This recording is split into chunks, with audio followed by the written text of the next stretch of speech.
용해로에서 쇳물을 녹이는 작업이 한창인데요. 그런데 넣는 재료가 육이 아닌가요?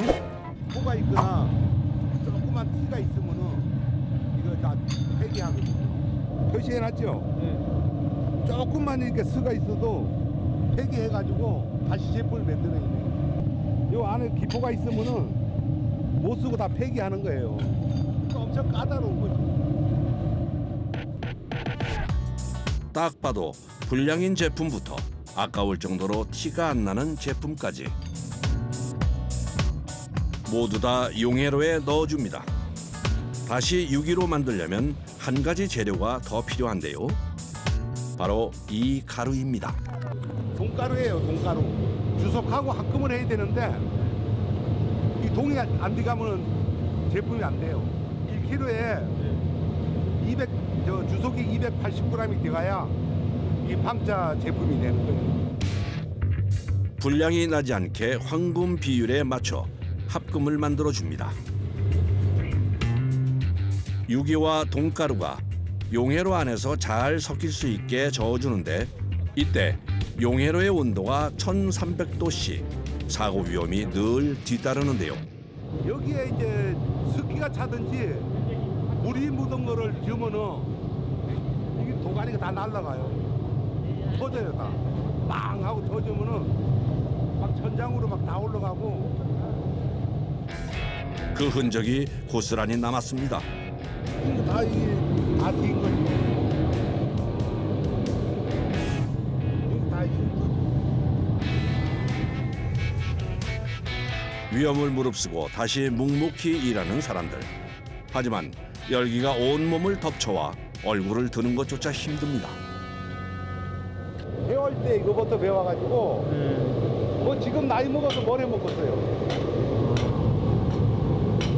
그래서 한번 다치셨으니까 되게 두려우실 것 같기도 한데. 글쎄요.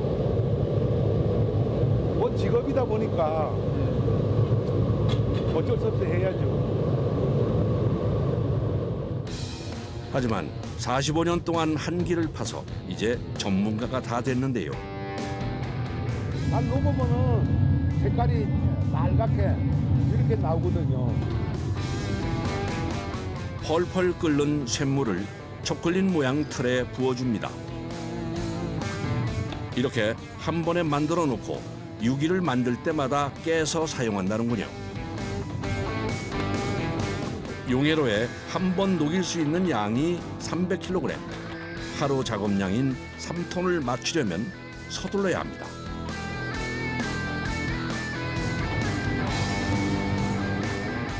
열기 외에도 작업자들을 힘들게 하는 것이 또 있습니다. 그냥 들기도 무거운데 쇳물이 굳기 전 옮겨야 하기 때문입니다. 바가지 무게만 해도 한 10kg 나갈 건데 쇳물 품으면 보편적으로 한 20kg에 30kg는 나갈 거예요.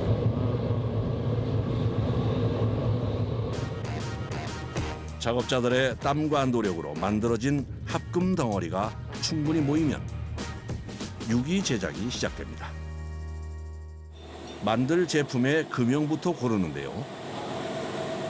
4대째 유기를 만들면서 지금까지 제작한 금형만 최소 500개. 요즘 인기 있는 것부터 옛날 것까지 디자인도 다양합니다. 오늘은 이 접시가 들어가거든요.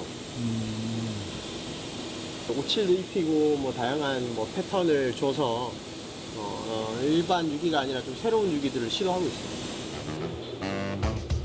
유기를 만들기 위해선 먼저 거푸집을 만들어야 합니다.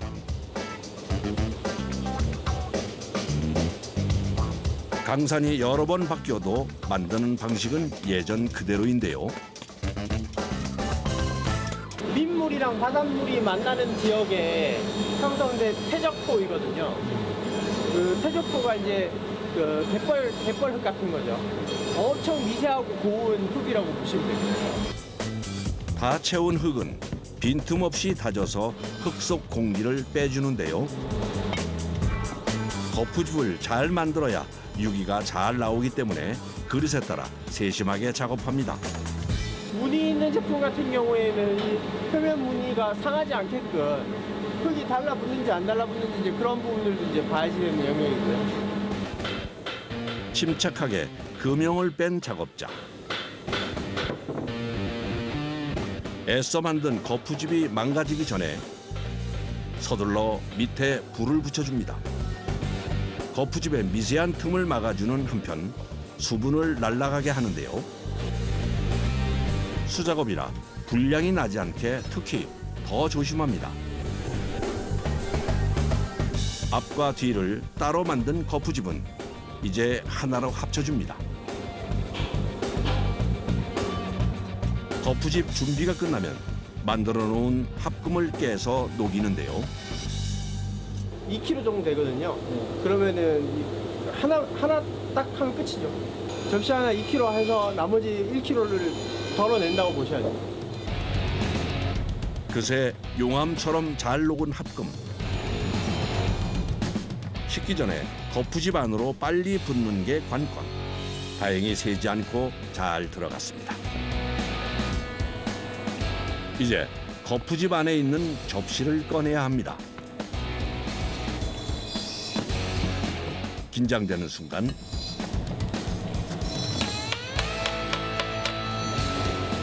말없이 한참을 바라보는데요. 지금은 괜찮아 보여도 이따가 깎아봐야지 최종적으로 괜찮은지 안 괜찮은지 알 수 있어요. 주물 방식으로 만들다 보니 겉은 멀쩡해도 속 안에 문제가 생기는 경우가 있기 때문인데요. 유기는 이제 열을 한번 이렇게 열 처리를 해줘야지 안 깨지고 단단한 성질을 가지거든요.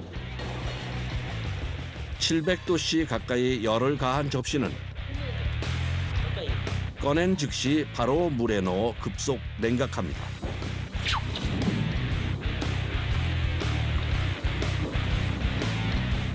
이렇게 많은 노력이 필요한 까닭에 대량 생산이 힘든데요.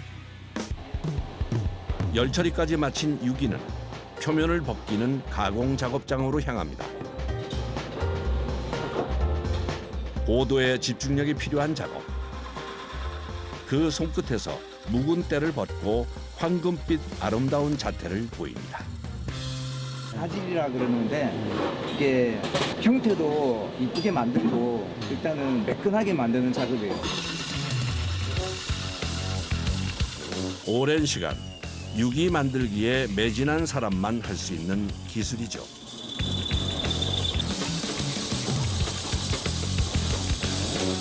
힘을 주고 일을 하다 보면 이게 한 번씩 빠질 때가 있어요, 물건이. 그러면 이게 튀어나오거든요. 그래서 다칠 수가 있어요. 그는 게 제일 위험한 부분. 이 작업을 사시사철 23년째 계속 해오고 있는데요. 여전히 힘든 것이 있습니다. 쇠를 힘으로 깎는 거니까 그게 제일 힘들겠죠. 저희 과정이 마지막 과정이다 보니까 여기서 얼마나 잘 가공을 하느냐에 따라 가지고 상품의 가치가 달라지는 거니까 그 부분에서 책임감을 가질 수밖에 없는 거죠. 그 부분이 제일 어려운 것 같아요. 책임감을 가지고 가공한 유기 접시. 처음 모습은 찾아볼 수가 없습니다.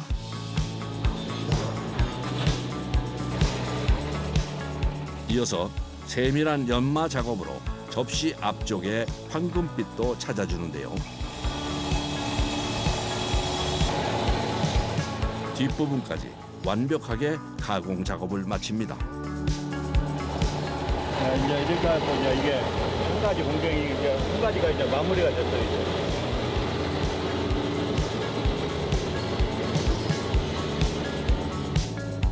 전통과 현대 디자인이 만나 탄생된 유기 접시.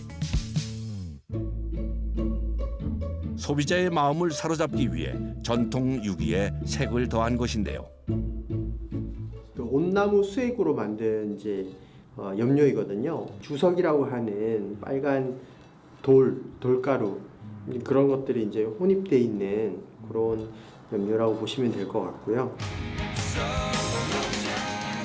전통 방식은 그대로 지키되 트렌드를 입혀 새로운 시장 개척까지 나서는 중입니다. 보람이라면 그래도 전통공예인데 내가 만든 걸 어떤 분이 소중하게 아끼면서 사용하고 있다는 거 그런 자부심 아닐까요? 뭐 다른 건 없는 것 같아요.